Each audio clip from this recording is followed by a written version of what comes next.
In this video, we are looking at Mangalore Electric Supply Company Limited versus the Commissioner of Income Tax 1978 case. ये case related है income tax act 1922 के section 12B clause 1 से।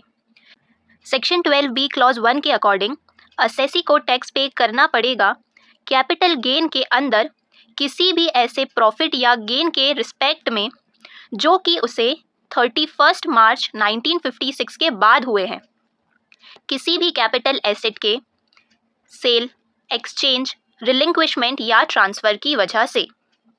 और ऐसे profit और gains assessee की previous year की income की तरह ट्रीट किए जाएंगे जिस ईयर में वो सेल, एक्सचेंज, रिलिंक्विशमेंट या ट्रांसफ़र हुआ है। मतलब 31 मार्च 1956 के बाद असेसी को अपने कैपिटल एसेट के सेल, एक्सचेंज, रिलिंक्विशमेंट या ट्रांसफ़र की वजह से जो भी प्रॉफिट या गेन होता है तो उस प्रॉफिट या गेन पे असेसी को टैक्स पे करना पड़ेगा कैपिटल गेन टैक्स के अंदर। और ऐसे सारे प्रॉफिट या गेन असेसी की प्रीवियस ईयर की इनकम की तरह ट्रीट करेंगे। इस क्लॉज में कुछ कीवर्ड्स को समझना ज़रूरी है। कैपिटल गेन्स, सेल, एक्सचेंज, रिलिंक्विशमेंट और ट्रांसफ़र। कैपिटल गेन एक ऐसा प्रॉफिट होता है जिसे हम अपने एसेट्स को बेचकर अर्न करते हैं। एसेट्स जैसे हमारे कोई स्टॉक हो गया या कोई बॉन्ड हो गया, इनको बेचकर जो प्रॉफिट अर्न किया जाता है उसे हम कैपिटल गेन कहते हैं। फॉर एग्जाम्पल 2018 में मैंने कोई स्टॉक खरीदा, तब उसकी कीमत 1000 रुपये थी। 2020 में जब मैंने उसे बेचा तो उसकी कीमत 2000 रुपये हो गई। तो जो मुझे 1000 का प्रॉफिट हुआ वो मेरे लिए कैपिटल गेन है। Next, capital gain tax. Capital gain पर जो इन्वेस्टर टैक्स पे करता है उसी को हम कैपिटल गेन टैक्स कहते हैं। Next term is sale. Sale एक ऐसा कॉन्ट्रैक्ट है जहाँ पर सेलर बायर को किसी कीमत पर या किसी कीमत के लिए अपनी प्रॉपर्टी को ट्रांसफ़र करता है या ट्रांसफ़र करने के लिए एग्री होता है। नेक्स्ट, एक्सचेंज दो पर्सन के बीच में होने वाला एक म्यूचुअल ट्रांजैक्शन है जहां पर मैं एक चीज़ की ओनरशिप को ट्रांसफ़र करती हूं किसी दूसरी चीज़ की ओनरशिप के लिए। रिलिंक्विशमेंट, ये टर्म ऐसी प्रॉपर्टी के रिलेशन में इस्तेमाल की जाती है जहां पर एक से ज़्यादा ओनर्स होते हैं। तो रिलिंक्विशमेंट का मतलब है अपनी टाइटल्स, राइट, शेयर, क्लेम्स या इंटरेस्ट को सरेंडर कर देना अपने को ओनर्स के फेवर में। In the last is transfer एक ऐसा एक्ट है जहां पर जो एक पर्सन है वो अपनी प्रॉपर्टी को एक या एक से ज़्यादा लोग या खुद को या दूसरे एक या एक से ज़्यादा लोगों को कन्वे करता है, देता है। तो ट्रांसफ़र एक ब्रॉड टर्म है जिसके अंदर सेल, एक्सचेंज, रिलिंक्विशमेंट भी फॉल करता है। बस एक ऐसा एक्ट जिसके द्वारा एक पर्सन दूसरे पर्सन को या खुद को ही प्रॉपर्टी कन्वे करता है या ट्रांसफ़र करता है, ऐसे एक्ट को हम ट्रांसफ़र कहते हैं। Facts of the cases are, Mangalore electric supply company limited Mangalore में इलेक्ट्रिसिटी डिस्ट्रीब्यूशन का बिजनेस करती है अंडर अ लाइसेंस जो कि government of Madras Octavius steel company limited के फेवर में ग्रांट करती है। Letter on licence C means Octavius steel company limited in electricity distribution के राइट को appellant means Mangalore electric supply company limited को असाइन कर देती है स्टेट गवर्नमेंट की प्रीवियस कंसेंट से। Madras electricity supply undertaking acquisition act 1954 के सेक्शन 4 में स्टेट गवर्नमेंट को ये पावर है कि वो किसी भी इलेक्ट्रिसिटी अंडरटेकिंग को ओवरटेक कर सकती है और डिक्लेयर कर सकती है कि किसी भी एक स्पेसिफाइड डेट से अब ये अंडरटेकिंग स्टेट गवर्नमेंट की है। और इसी पावर को एक्सरसाइज करते हुए गवर्नमेंट ऑफ मद्रास एक ऑर्डर पास करती है जहां पर वो ये डिक्लेयर करती है कि 31 दिसंबर 1956 से जो एपिलेंट की अंडरटेकिंग है means Mangalore electric supply company limited अब वो गवर्नमेंट की होगी।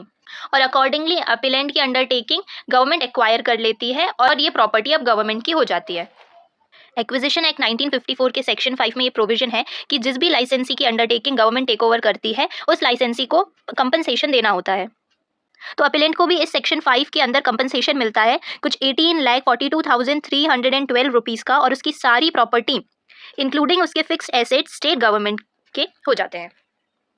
अब जब असेसमेंट ईयर 1957 और 58 के लिए इनकम टैक्स ऑफिसर असेसी के अकाउंट्स को एसेस कर रहे होते हैं तो वो ये क्वेश्चन कंसिडर करते हैं कि जो एपिलेंट को उसकी अंडरटेकिंग की एक्विजिशन की वजह से कंपनसेशन रिसीव हुआ है स्टेट गवर्नमेंट से, क्या वो इनकम टैक्स एक्ट 1922 के सेक्शन 12B क्लॉज 1 के अंदर कैपिटल गेन की कैटेगरी के अंदर फॉल करता है कि नहीं। अगर वो कैपिटल गेन की कैटेगरी के अंदर आता है तो उसे उस कंपनसेशन पर टैक्स पे करना पड़ेगा।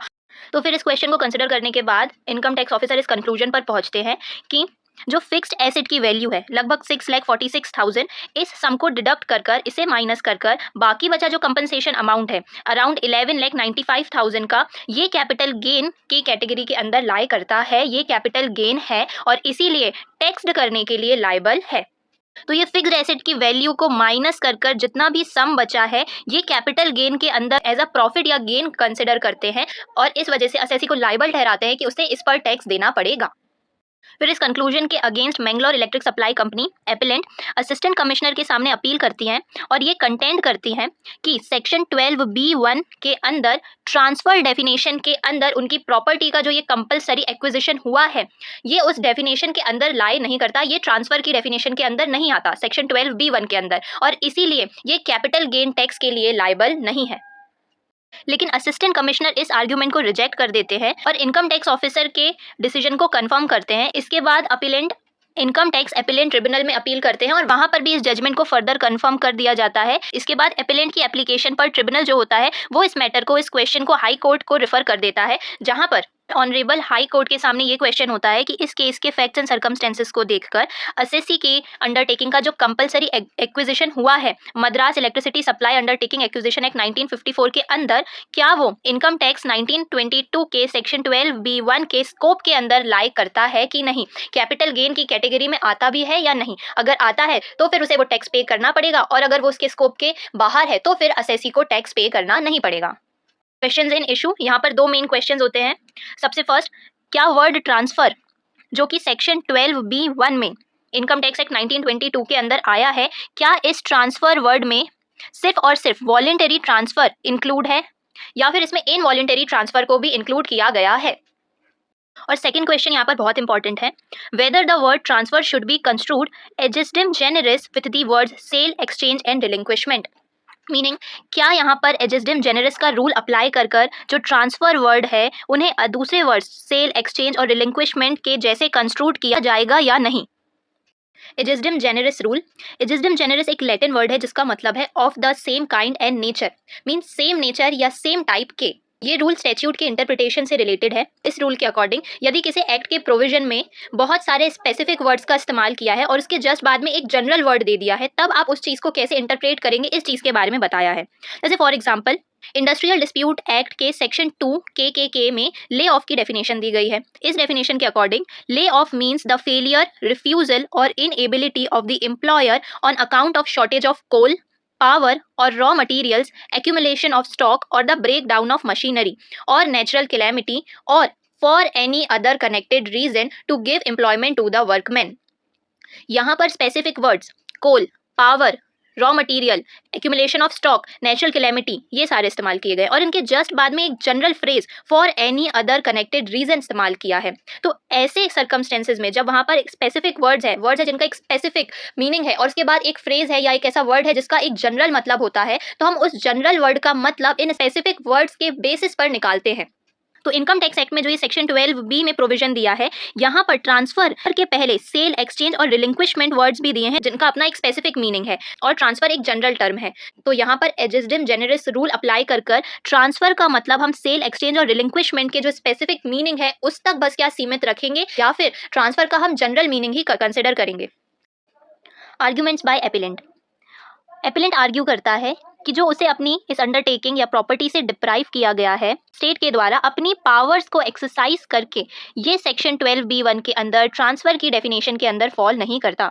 इसके पीछे रीजन देते हुए एपिलेंट कहता है क्योंकि ट्रांसफर तब तक नहीं हो सकता ऑर्डिनरी कॉनिटेशन के अकॉर्डिंग जब तक ट्रांसफरर और ट्रांसफरी का कंकरेंस नहीं होता, उनकी आपसी सहमति नहीं होती। यदि अगर हम जनरल सर्कमस्टेंसेज में देखें तो ट्रांसफर तब तक नहीं हो सकता जब तक ट्रांसफरर और ट्रांसफरी आपस में सहमत नहीं होते। और यहाँ पर क्योंकि एपिलेंट के पास कोई चॉइस तो थी नहीं कि वो अपनी प्रॉपर्टी बेच भी सकता है कि नहीं दे सकता है, यहाँ तो स्टेट ने अपनी पावर को एक्सरसाइज कर एपिलेंट से उसकी अंडरटेकिंग ले ली थी। तो यहाँ पर जो ये उसकी प्रॉपर्टी का कंपलसरी ट्रांसफर हुआ है, ये सेक्शन 12B1 के अंदर ट्रांसफर की डेफिनेशन के अंदर नहीं आता और इसीलिए एपिलेंट को यहाँ पर कोई भी टैक्स पे करने की जरूरत नहीं है।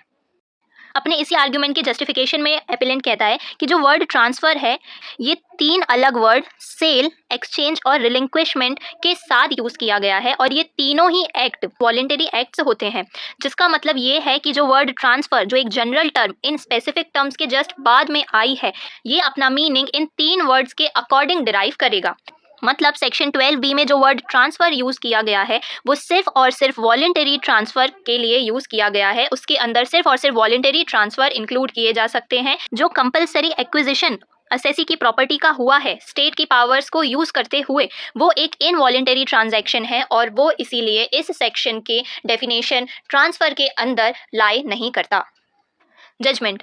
फर्स्ट क्वेश्चन को आंसर करते हुए ऑनरेबल हाई कोर्ट कहते हैं कि यदि पार्लियामेंट का इंटेंशन सिर्फ और सिर्फ वॉलेंटरी ट्रांसफर को ट्रांसफर डेफिनेशन के अंदर इंक्लूड करना था, तो लेजिस्लेचर के लिए ये बिल्कुल अननेसेसरी था कि वो इतना वाइड एक्सप्रेशन ट्रांसफर इस्तेमाल करते हैं, जो कि जनरली एक्सेप्टेबल है कि इसका एक वाइड और कंप्रिहेंसिव मीनिंग या एम्पलीट्यूड होता है। तो अगर लेजिस्लेचर का इंटेंशन सिर्फ और सिर्फ ट्रांसफर डेफिनेशन के अंदर वॉलेंटरी ट्रांसफर को इंक्लूड करना था, तो वहां पर वो सिर्फ और सिर्फ ट्रांसफर टर्म ना लिखकर वॉलेंटरी ट्रांसफर या कुछ और एक्सप्रेशन लिखते, जिससे ये आइडिया क्लियर होता। According to the dictionary of English law, property law के अंदर ट्रांसफर का मतलब है जब राइट को एक पर्सन से दूसरे पर्सन में पास किया जाता है, either by virtue of an act done by transferor, या तो ट्रांसफरर के द्वारा इंटेंशनली उस राइट को ट्रांसफर करते हैं जैसा कि सेल या गिफ्ट के केस में होता है, या फिर ऐसा ट्रांजैक्शन जो कि लॉ के ऑपरेशन की वजह से होता है, as in the case of forfeiture, bankruptcy, descent and intestacy. Means the dictionary of English law के अकॉर्डिंग ट्रांसफर में वॉलेंटरी एक्ट्स और इनवॉलेंटरी एक्ट्स दोनों इंक्लूडेड होते हैं, जहां पर ट्रांसफरर अपने एक्ट के थ्रू इंटेंशनली अपनी किसी प्रॉपर्टी को ट्रांसफर करता है, या फिर ऐसा ट्रांसफर किसी लॉ की वजह से होता है जैसे कि फोरफीचर, बैंक्रप्सी या इंटेस्टेसी के केस में। ये दोनों ही वर्ड्स ट्रांसफर की डेफिनेशन के अंदर फॉल करते हैं। So the word transfer is comprehensive and include both voluntary and involuntary acts। यहाँ पर कोई भी रीजन नहीं है जिसकी वजह से जो ट्रांसफर वर्ड है इसे सिर्फ और सिर्फ वॉलेंटरी एक्ट ऑफ ट्रांसफर तक लिमिट किया जा सके और जिसकी वजह से कंपलसरी एक्विजिशन ऑफ प्रॉपर्टी को एक्सक्लूड किया जा सके। एपिलेंट के सेकंड आर्ग्यूमेंट को आंसर करते हुए हाई कोर्ट कहते हैं कि जो एपिलेंट के द्वारा आर्ग्यूमेंट है कि जो वर्ड ट्रांसफर है उसे एजिस्डम जेनेरिस प्रिंसिपल के अकॉर्डिंग सेल, एक्सचेंज और रिलिंक्विशमेंट के नेचर और डेफिनेशन के अकॉर्डिंग कंस्ट्रूड किया जाना चाहिए, इसे भी हम रिजेक्ट करते हैं, क्योंकि एजिस्डम जेनेरिस रूल जो है उसे बहुत सावधानी के साथ अप्लाई किया जाना चाहिए, क्योंकि ये रूल सिर्फ और सिर्फ एक प्रिजम्पशन है in the absence of any other indication of the intention of the legislature. जहाँ पर हमारे पास कोई भी ऐसा इंडिकेशन नहीं होता जो हमें ये क्लियरली बता सके कि लेजिस्लेचर का ऑब्जेक्टिव क्या था, इंटेंशन क्या था उस एक्ट या उस प्रोविजन को बनाने के पीछे, तब हम इसे एज अ प्रिजम्पशन यूज करते हैं। एजिस्डम जेनेरिस रूल को अप्लाई करने के लिए वहाँ ज़रूरी है कि एक डिस्टिंक्ट जेनेरिस कैटेगरी होनी चाहिए और हर स्पेसिफिक वर्ड का कुछ अलग अलग ऑब्जेक्ट नहीं होना चाहिए, या वो कोई डिफरेंट कैरेक्टर का नहीं होना चाहिए, बल्कि ये पूरे के पूरे जो स्पेसिफिक वर्ड्स हैं ये किसी क्लास या काइंड ऑफ ऑब्जेक्ट को बिलोंग करने चाहिए। एक डिस्टिंक्ट कैटेगरी हम उसकी बना सके ऐसे स्पेसिफिक वर्ड्स होने चाहिए, और जहाँ पर ये एक डिस्टिंक्ट कैटेगरी नहीं होती वहाँ पर ये रूल भी एप्लीकेबल नहीं हो सकता। क्योंकि इस केस में भी कोई डिस्टिंक्ट जेनेरिस और कैटेगरी नहीं है, इसीलिए हम यहाँ पर एजिस्डम जेनेरिस रूल को अप्लाई नहीं कर सकते, और इसीलिए जो वर्ड ट्रांसफ़र है ये सिर्फ और सिर्फ वॉलेंटरी एक्ट ऑफ ट्रांसफ़र के सेंस में इस्तेमाल नहीं किया जा सकता, बल्कि यहाँ पर इनवॉलेंटरी ट्रांजैक्शंस भी इंक्लूड है। Therefore, in conclusion, the High Court upheld that the word transfer in Section 12B(1) of Income Tax Act 1922 is an expression of wide comprehension and include both voluntary and involuntary transfers. तो जो हमारा word transfer है section 12B(1) income tax act 1922 के अंदर, ये एक wide term है जिसके अंदर दोनों वॉलेंटरी और इनवॉलेंटरी ट्रांसफर इंक्लूडेड है, and therefore the appeal is accordingly dismissed and the appellant shall pay the commissioners cost in the appeal. Principles laid down. First, the word transfer is comprehensive and includes both voluntary and involuntary transfers within its scope. Second, the ageisdem generis rule is one to be applied with caution and not pushed too far. It is mere presumption in the absence of other indications of the intention of the legislature.